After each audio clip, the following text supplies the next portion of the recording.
23 अप्रैल 1992 सुबह के करीब 9 बजे मुंबई के निर्माण पॉइंट इलाके में टाइम्स ऑफ इंडिया के दफ्तर में एक जर्नलिस्ट अपनी सीट पर बैठी है। नाम है सुचिता दलाल।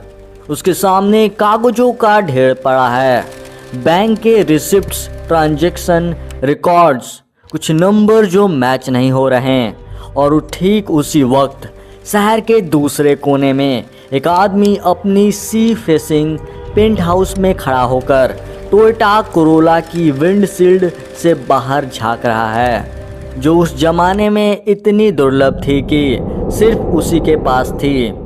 नाम है हर्षद मेहता और उसे अंदाज़ा भी नहीं कि अगले 24 घंटों में उसकी पूरी दुनिया, उसका पूरा साम्राज्य, उसका नाम, सब कुछ धू धू करके जलने वाला है। ये हिंदुस्तान के बैंकिंग सिस्टम का सबसे घिनौना सच है, जिसे आज भी लोग स्कैम 1992 के नाम से जानते हैं। और आज हम इसके तह तक जाएंगे। Harshad Shantilal Mehta, big bull, man of integrity. Risk है तो इश्क है। बीएससी का बच्चन है, Bachchan. Is he an idiot? Harshad is a hero. देख, मैं हिस्ट्री बनाना चाहता हूँ और हिस्ट्री ऐसे ही नहीं बनती।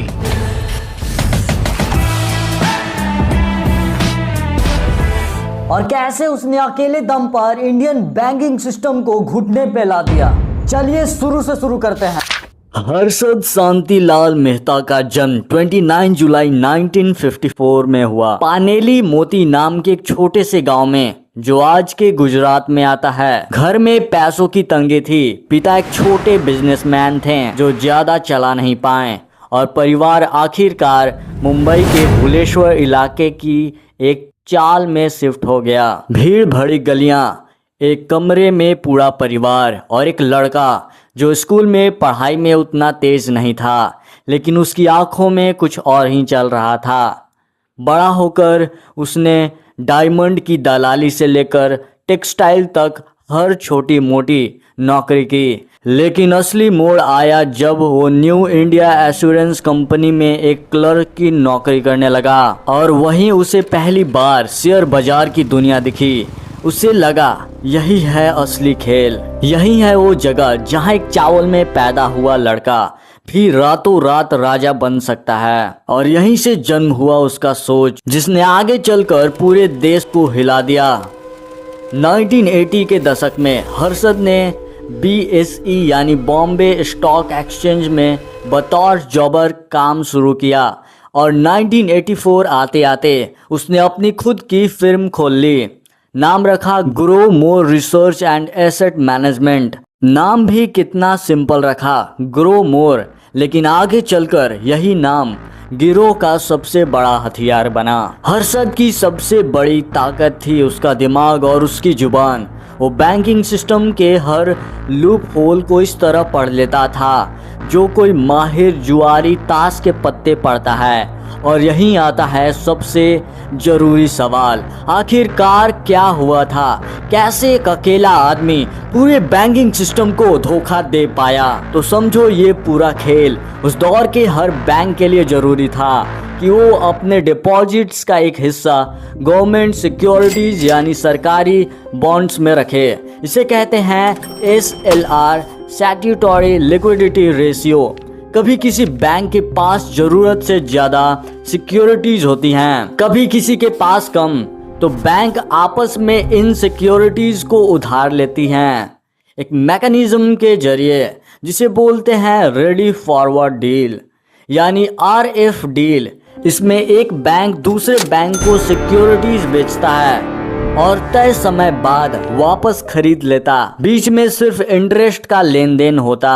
ये पूरा सिस्टम ब्रोकर्स के जरिए चलता है और हर्षद मेहता इस खेल का सबसे शातिर खिलाड़ी बन गया। अब असली चालाकी यहाँ से शुरू होती है।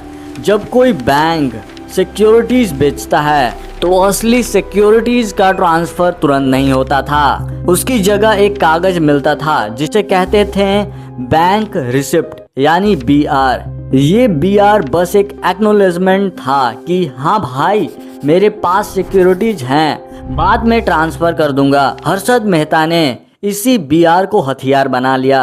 उसने छोटी छोटी कमजोर बैंकों जैसे Bank of Karad of Metropolitan Cooperative Bank के साथ सांठ-गांठ की और उसने फर्जी BRS जारी करवाए, यानी वो कागज जो बता रहा था कि पिछले सिक्योरिटीज मौजूद हैं। असल में पीछे कुछ था ही नहीं, सिर्फ दस्तखत और मुहर का खेल। और इन्हीं फर्जी BRS को दिखाकर वो बड़े बड़े बैंकों से यहाँ तक कि स्टेट बैंक ऑफ इंडिया जैसे दिग्गज से भी करोड़ों रुपए उधार ले आता था। ये पैसा सीधा बैंकिंग सिस्टम का था और आम जनता की जमा पूंजी का था, लेकिन जा रहा था हर्षद मेहता की जेब में।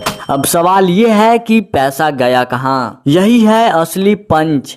हर्षद ने ये सारा पैसा शेयर बाजार में झोंक दिया, खासकर चुनिंदा स्टॉक में जैसे ACC यानी एसोसिएटेड सीमेंट कंपनीज।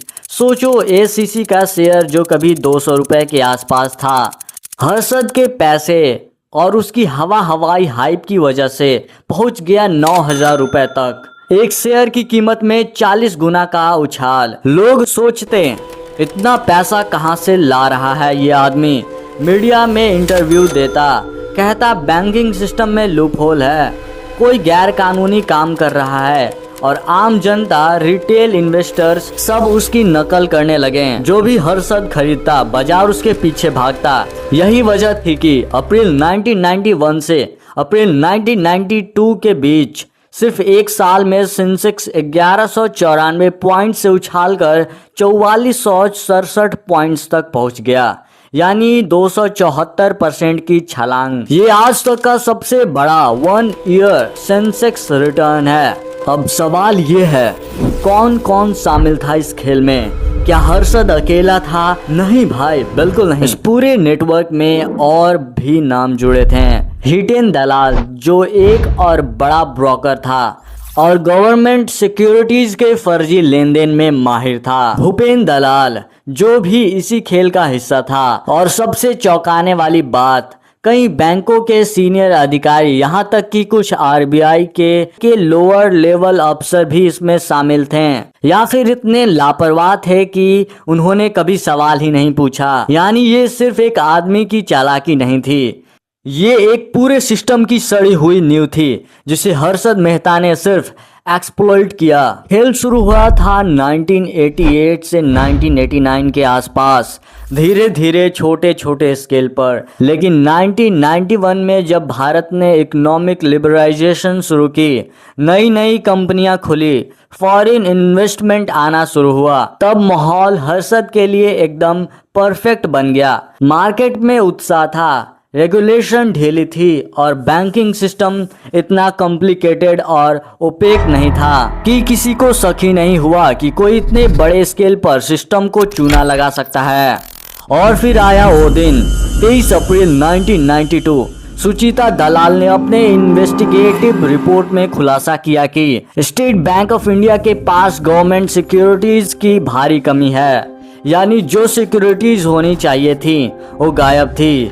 यही वो पहला धागा था जिसे खींचते ही पूरा जाल उधेड़ने लगा। जैसे ही ये अखबार बाहर आए, बैंकों में हड़कंप मच गया और सबने अपने अपने पैसे वापस मांगने लगे। और जो पूरा ढांचा हर्षद ने फर्जी कागजों पर खड़ा किया था, वो ताश के पत्तों की तरह भरभरा कर गिरने लगा।